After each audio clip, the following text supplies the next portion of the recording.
நம்ம ஊர்ல இதை விட எத்தனையோ துரோகம் பண்ண சொந்தக்காரங்க எல்லாரையுமே நீங்க மன்னிச்சு ஏத்திருக்கீங்க. உங்ககிட்ட எனக்கு பிடிச்சதே என்ன தப்பு செஞ்சாலும் அதை மன்னிக்கிற குணம்பா. அதெல்லாம் எங்கப்பா போச்சு?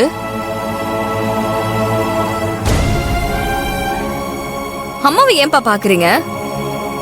அம்மா மேல எனக்கு எப்பவோ நம்பிக்கை போயிருச்சு. அவங்க பழிக்கு பழிதான் சரின்னு நினைச்சுக்கிட்டு இருக்காங்க. அதுவும் பொண்ணு கட்டி கொடுத்த இடம்னு கூட பார்க்காம அவங்களோட பிடிவாதம் தான் பெருசுன்னு நினைக்கிறாங்க.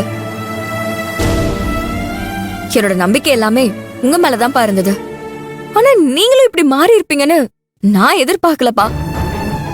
இங்க பாருடி, ஊர்ல இருக்கிறவங்க உங்க அப்பாவை மன்னிச்சு ஏத்துக்கிட்டாங்கன்னா அந்த கதை வேற.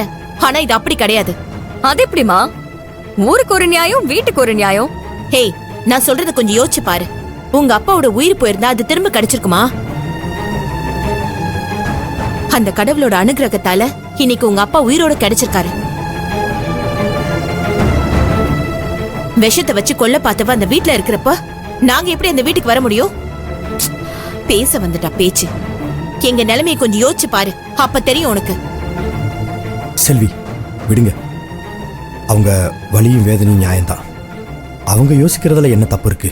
தப்புதான் வேலு. அந்த கீர்த்தி இப்படிலாம் நடந்துகிட்டாலும் என்னைக்காவது அத்தையும் மாமாவும் ஒரே ஒரு வார்த்தை அவங்க இவங்களோட மனசு நோங்குற மாதிரி பேசிருப்பாங்களா? அவங்களோட முகத்துக்காகவாவது அவங்க முக்கியம்னு இந்த ஃபங்க்ஷனுக்கு வந்திருக்கலாம்ல? இல்லைங்க, இதெல்லாம் பேசுறதுக்கு வேணா சரியா இருக்கலாம். ஆனா அவங்க நிலைமையில இருந்து நாம யோசிச்சு பார்த்தா நாமளும் இதுதான் செஞ்சிருப்போம். இப்ப எனக்கு ஏதாவது ஒண்ணுன்னா நீங்க பொறுத்து போவீங்களா? அதே மாதிரிதான் அத்தையும். மற்ற விஷயத்துல எனக்கு அவங்க மேல வருத்தம் இருந்தாலும் இந்த விஷயத்துல அவங்க பண்ணதான் சரின்னு தோணுது. ஐயா, ஐயா, மாப்ள நீங்க தான் இருக்கியா? என்ன மாமா, என்னாச்சு? ஏன் இவ்வளவு பதட்டமா இருக்கு? ஐயோ, நம்ம எல்லாரும் மோசம் போயிட்டோம் மாப்ள.